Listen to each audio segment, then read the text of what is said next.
bitch, but I've never been more excited sitting in an air-conditioned room in my life.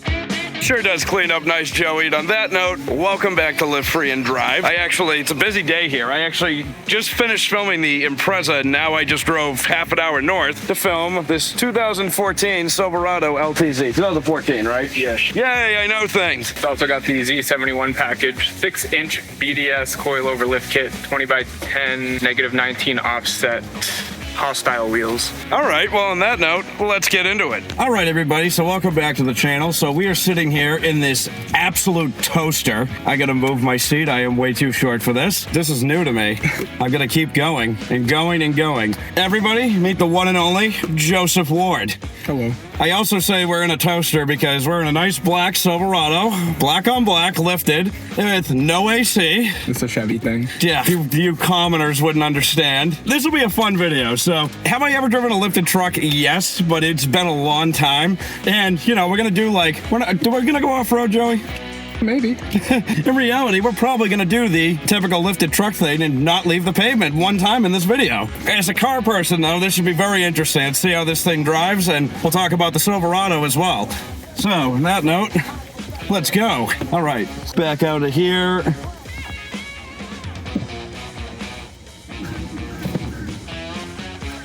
What is that?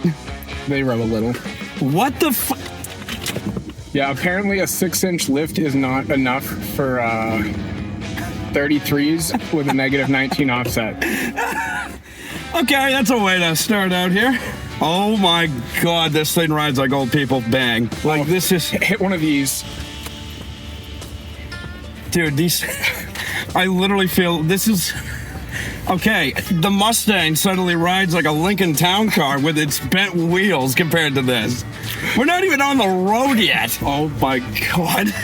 The wheels are louder than the motor. He literally said, dude, I literally have a boat that sounds like this.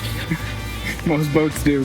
So the 2014 Silverado, this is an LTZ Z71 package. I better make sure I get that right. This was the first year of this design. Personally, it improved upon like the 07 to 13 generation. And I personally think it's a way better truck than that one. Like looks wise too, put it this way, those ones to me look a little dated. This one still looks pretty correct. They actually modeled it off the 94, 98 Cayenne, or Cheyenne, or however you say that, because everybody was doing retro things at the time, like Ford with the Mustang, the Dodge Challenger was out, and naturally GM did the typical GM thing, and decided, oh, well, we're unoriginal as hell, so let's do what everybody else is doing and do a retro thing. Therefore, let's kill off Pontiac, because we know what we're doing. It's not like everybody wants that and everybody wants Grandpa's Buick. On that note, yeah, I have a gripe with GM, if you can't tell. You know what's funny? I went from a 90s Chevy to this one. That's a good segue to this next statement. Joey, why don't you tell them about your previous vehicle history? There's been quite a few, mostly Chevys. I had a 93 GMC Sierra 2500 with the 6.5 Detroit diesel. I actually ended up putting that motor into a 92, which was the one that I was driving just prior to this. But in between those two, I had an 85 Wrangler with no floors, and the shackles were welded to the frame. I had a Mazda 3. It's like the Mazda 3 had a rot hole in the frame as well. I traded my Maxima for that. I had an S10 that I ended up taking the bed off of, and then I traded that for this. I got like $300 at the dealer. All right, so first driving impressions of this thing, what the fuck? It's noisy, it rides about as smooth as broken glass. Oh my God. And now, as you can see, I'm taking the corner much faster than this thing really should. But that being said, Joey only knows one language, and it's send it. So Joey, what made you pick this thing? So the reason I chose this truck was because I recently had gotten a house. I needed to be able to take my trash to the dump. So then I bought a truck. So what do you have done to this? I have 20x10 hostile wheels with a -19 offset. I have 33x12.5 tires. I don't remember the brand offhand.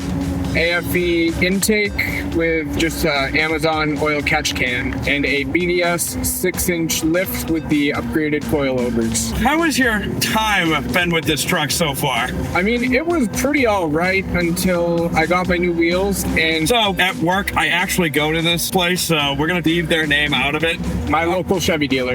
It was all great until I put on my new wheels and tires, and I brought them to them to have them rebalance better than the dealer. So I got my truck back. They took an impact gun on brand new aftermarket wheels and just full sent both directions. And they were like, oh, this wasn't our technicians. They would never do this, blah, blah, blah. I was like, I put these on myself today.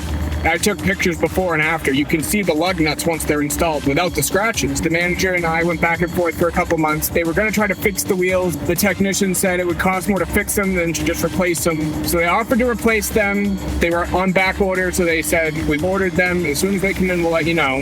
In the meantime, they wouldn't balance my tires because they didn't want to have to do it twice and make the wheels worse, apparently. And at that point, they were like, we don't even want your old wheels back anymore, because they were going to take my old ones. The one good thing is I do have 2 sets of the same wheels. That's nice.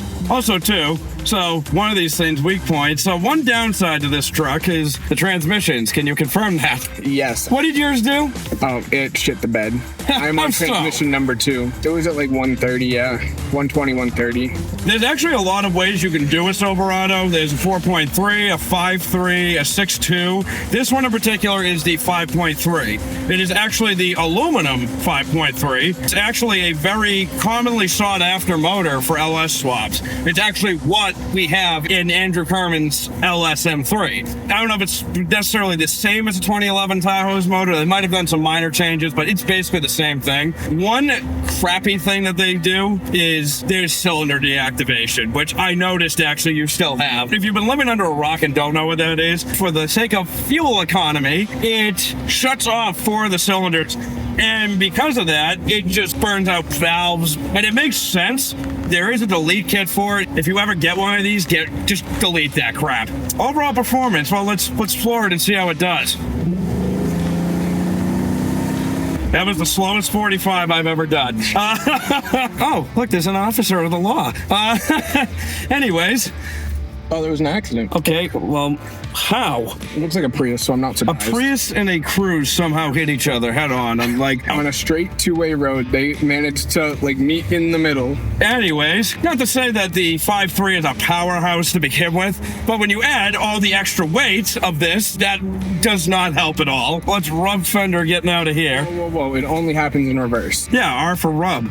I don't know if I can actually fit through here. Oh, you're good. As long as the mirror is clear, you're good. Okay. Yeah. Now, why do you not have AC, first off? Because it's a Chevy. So I got my truck in July. I had AC until just about the end of summer, and then it was gone. From my standpoint, that works on it electronically and has done some mechanical work in these, they're a very basic truck to learn on. Like, even these ones, it's obviously more complicated than, say, like a 98. It's still a very easy to figure out beginner's vehicle to work on. Like, they do that well. I would definitely advise that if you want to like try your hand at working on your own car and having something to drive around, I would actually recommend like a Chevy truck. Yeah. It's a great place to start learning some mechanical knowledge on. It's pretty easy to follow along with. Overall drivability, I mean, this one is just completely ruined. I will admit, it doesn't ride too bad once you get past the feeling of marbles in the tires. Yeah. Interior-wise, way nicer than the previous trucks. This man is running. Okay, we're on a highway, and there's a guy running. Anyways, way nicer than the previous generation Silverado, from that being like the 07 to 13. Not as plasticky. It's actually a really nice leather-wrapped dashboard. The center controls are very easy to use, and we even have dials again. We were talking about this earlier. The gauge cluster I really like too. It's got everything. It's got an easy to read tach and speedo, and it also has battery voltage, coolant temp, oil pressure, and even the driving position feels really good. There's great visibility out of the whole truck. These seats are great too. What is different in an LTZ Z71 pack? I think it had like better shocks from factory. Okay.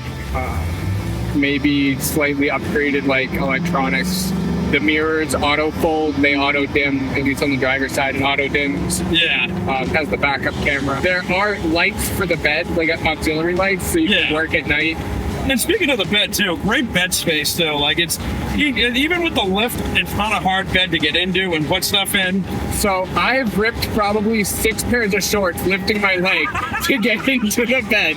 I take that back. The Silverado was the first to actually put inserts in the rear bumper to stick your foot in so you could easily get in the bed. And I always admired that touch. But lifting my foot to get it into those steps, what do you typically haul in this thing? So we do trash from like the house, hay for the animals, feed for the animals. I picked up the back half of an MR2 in the bed. Well, since it's Senate Saturday, let's see how this does getting on the highway.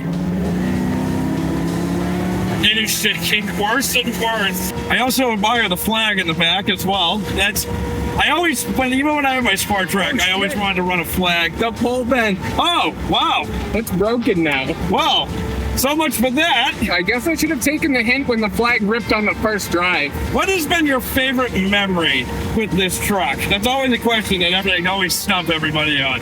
I would say either when COVID happened and I could make it to work in record time, or when I got it back from getting my lift kit installed. You're not supposed to go off-road when you get it back for like the first, 500 miles and then retorque. The night it came back, me and my younger cousin, he's like 5. I strapped him in the seatbelt right here in the front seat. We had just got like 2 feet of snow and I was like, come on, we're going. And we went out in my yard and we're doing donuts around the pine tree. Apex turn.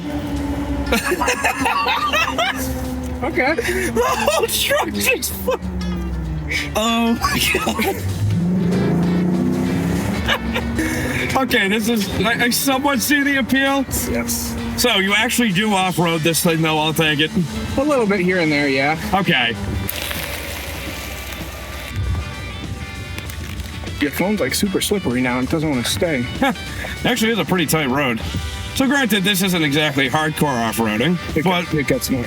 Okay. Yeah, but I mean, it definitely feels pretty seamless. It's just a dirt road. Like I said, it is kind of claustrophobic in something like this. So now Joseph is gonna teach us Send It Saturday here. So it actually too was, is this on? Okay, it was. I just want to make sure.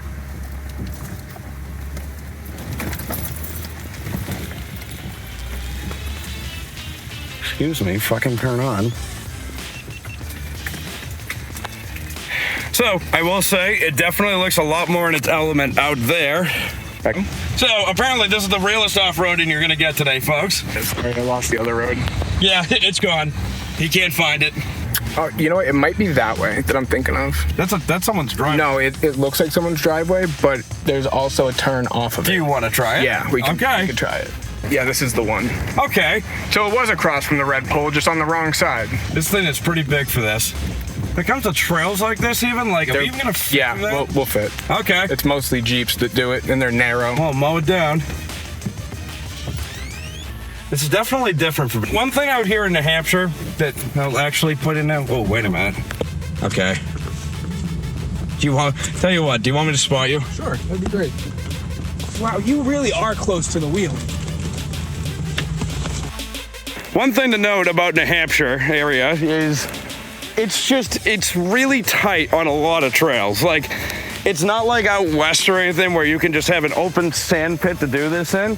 So also, Joey is adamant he's gonna fit under this tree, and I really don't know about that. Gonna find out. You're good. If you start turning now, you'll make it. Turn.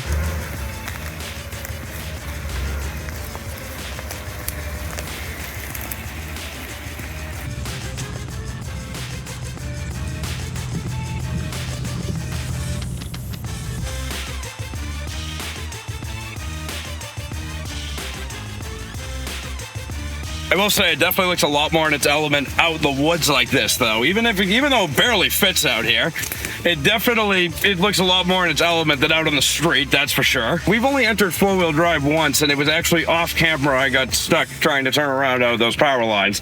Hold on. What? Look at the little mushroom. Oh.